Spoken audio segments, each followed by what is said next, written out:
Imagine the voices that once ruled radio, filled stadiums, sold out arenas, and shaped the soundtrack of generations, reduced to sleeping in cars, drifting from couches, or spending nights praying for somewhere safe to rest. These weren't just singers. These were R&B icons whose voices defined culture, love, heartbreak, and black excellence across eras. Yet behind platinum plaques, magazine covers, screaming fans, and timeless classics, fame failed to protect them from real-life collapse. Drugs, mismanagement, toxic relationships, broken trust, and the brutal industry machine pushed some of the greatest voices in American music toward the edge, and then over it. Because fame never guarantees stability, success never guarantees safety. Tonight, Secrets of Black Star uncovers the shocking truth about 10 R&B stars who became homeless. After this episode, tell me in the comments, do you think the industry should have protected them more, or was it inevitable? David Ruffin, the voice that owned Motown, then lost everything. David Ruffin's voice wasn't just recognizable, it was unforgettable. In the golden age of Motown, his raw, emotional delivery turned songs like My Girl, Ain't Too Proud to Beg, and I Wish It Would Rain into forever records that still soundtrack America. Born poor in rural Mississippi, he climbed from nothing to front the biggest R&B group of the 1960s, The Temptations. At their peak, he was magnetic, powerful, impossible to ignore. But while the world saw brilliance, his personal demons were destroying him from the inside. Addiction, erratic behavior, ego clashes, toxic patterns, and financial chaos cost him everything. In 1968, at the height of fame, Motown fired him. The downward spiral never stopped. Through the 1970s and 1980s, Ruffin bounced between unstable housing, couches, borrowed rooms, and survival mode. This man who once sold out stadiums couldn't even secure a reliable place to sleep. He kept performing, trying to reclaim what he lost. But the sparkle never returned. In June 1991, he died at just 50 years old from an overdose. David Ruffin is the heartbreaking proof. Being legendary doesn't protect you from losing everything, even your home. Sly Stone, the genius who invented funk, then lived in a van. Sly Stone wasn't just influential. He changed the entire direction of American music. With Sly and the Family Stone, he smashed racial lines, gender lines, sonic walls, and built the blueprint for Prince, Lenny Kravitz, Bruno Mars, and half of modern funk. Hits like Everyday People and Dance to the Music weren't just songs. They were cultural earthquakes. But behind the innovation was chaos. Massive fame poured gasoline on his addictions. Cocaine and PCP destroyed discipline, burned trust, triggered lawsuits, and erased millions. By the 1990s and 2000s, the legend vanished from mainstream view. Then shocking reports revealed the unthinkable. The musical revolutionary who once performed for the world was living inside a white camper van in Los Angeles, surviving off Social Security checks, friends, and scraps. He sued for unpaid royalties and even won $5 million. Yet disputes dragged on, and money never fully stabilized his life. Sly Stone's fall isn't just tragic, it's surreal. The man who changed sound, culture, and history ended up homeless, isolated, and forgotten by an industry he helped build. His story proves the most brilliant mind can still lose everything when addiction becomes louder than applause. Bobby Womack, the storyteller who could write any pain but couldn't escape his own. Bobby Womack was born with music in his blood, discovered by Sam Cooke, writing hits the Rolling Stones would later make global, and crafting soul narratives like Across 110th Street and If You Think You're Lonely Now. He was a truth teller, a man who could translate street pain into poetry. But the genius came with a cost: scandal, controversial choices, addiction, cocaine dependency, and chaos slowly ate away his fortune, relationships, and health. And by the 1980s, the man who once traveled the world with silk suits and platinum confidence had days with no permanent home. He drifted, friends' places, short-term rooms, temporary survival just to make it to the next day. His career had flashes of rebirth. Gorillas, Tarantino's Jackie Brown, revived him to new generations. But the damage was already carved deep. Diabetes, cancer, memory decline. The body simply couldn't hold any more trauma. Bobby Womack died in 2014 at 70, leaving behind one of the most emotionally powerful catalogs in soul history. But also a warning: even the strongest storytellers can drown inside the same pain they once narrated for the world. Cuba Gooding Sr., the golden voice who sang about heartbreak. While hiding his own, everybody knows everybody plays the fool. Cuba Gooding Sr. didn't just sing it, he embodied it. As the lead singer of the main ingredient, he represented the most elegant era of 70s soul. Charismatic, timeless, smooth. But when music trends shifted and the industry moved on, financial stability faded. And behind the smiling stage persona, life was rougher than fans ever saw. He faced personal problems, money strain, and insiders whispered about stretches where he didn't have stable housing.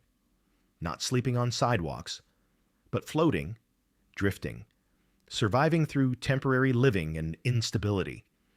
The world saw an icon, but privately, he was wrestling with reality. Pride is heavy, especially for black men from his era. Even as his son, Cuba Gooding Jr., became a Hollywood star, the father still struggled to secure his own foundation. On April 20, 2017, he was found dead inside his car, 72 years old, ruled accidental overdose. One of the saddest symbolic images in R&B history, a legendary voice, alone in a vehicle.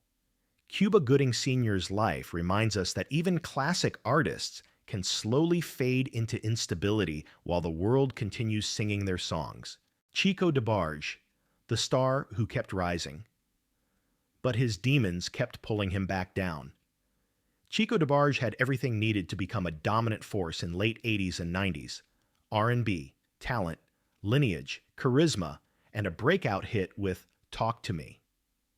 But fame arrived the same time the streets did, and addiction stayed glued to him for decades. His prison sentence in 1988 changed his career timeline forever. He came out hungry, dropped Long Time No See, earned respect again, and then kept falling into the same cycle. Prison, rehab, comeback, relapse, over and over. During the darkest periods of this cycle, Chico admitted he experienced homelessness, not metaphorical, not just broke, literally sleeping wherever he could find shelter. The contrast is painful. A man who tasted national tours, suddenly surviving one night at a time. His music always sounded like a confession, because it was. His story remains ongoing. Even in the 2020s, new arrests showed his demons still weren't done with him. Chico isn't a tragedy because he lacked talent. He is a tragedy because talent wasn't enough to outrun pain. Billy Preston, the fifth Beatle who could play for everybody except himself. Billy Preston was a child prodigy, a light, a joy, a musical force who could sit next to the Beatles, the Rolling Stones, Ray Charles, Mahalia Jackson, Aretha Franklin, and feel like he belonged there naturally. That's how gifted he was. But genius can be a curse when fame gives you money, access, and temptation faster than emotional maturity develops. Drugs, alcohol, legal trouble, and health collapse burned through his fortune. And by the 1980s and 1990s, Billy Preston didn't have consistent housing. He survived because friends let him crash, because musicians protected him, because his legacy gave him just enough love to not disappear completely. But the music industry, the same machine that profited off his genius, did not save him. He died in 2006 at 59. We still call him the fifth Beatle. We still celebrate his sound. But the world rarely talks about how one of the most brilliant keyboard players in American history was once homeless. And that silence is part of the tragedy. Lauryn Hill, the woman who redefined an era, then almost lost her home. Lauryn Hill was a cultural earthquake. The Fugees changed hip-hop. The miseducation of Lauryn Hill changed the world. Then, a woman who once stood at the top of global music simply walked away. Not because she was finished, but because fame felt like a cage she refused to live inside. Years away from touring and recording destroyed financial stability, and when the IRS came calling, the numbers were brutal. Over $1.5 million owed in unpaid taxes. She pled guilty. She went to prison. She faced eviction notices and real risk of losing her home entirely. No, she wasn't literally sleeping on the sidewalk, but she was one step from that cliff. And that is the terrifying point. If Lauryn Hill could fall that close to homelessness, anyone in this industry can. Fame didn't protect her. The Grammys didn't protect her. Cultural impact didn't protect her. Only resilience kept her fighting forward. Terrell Carter, from sleeping in public spaces to standing on TV stages. Before Terrell Carter ever stood under studio lights, he was sleeping wherever he could find safety. Libraries, public areas, quiet corners, anywhere. He had the voice. He had the gift. He just didn't have a home. And unlike most R&B tragedies where homelessness came after fame collapsed, Terrell lived it before anyone ever knew his name. When Tyler Perry gave him an opportunity, life finally opened a door. Stage plays, empire, albums, ministry. His art grew while his purpose sharpened.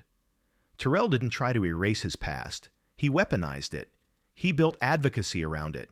He became a voice for people who society pretends not to see. His story is rare. He did not drown in the pain. He climbed out with fire in his chest and testimony in his hands. And today, his name stands as proof. Homelessness is not the ending. Sometimes, it's the origin story of the strongest survivors. Michelle Tusan, the voice the industry profited from, while her private life collapsed. Michelle's voice was innocent on top, powerhouse underneath, and pure West Coast DNA.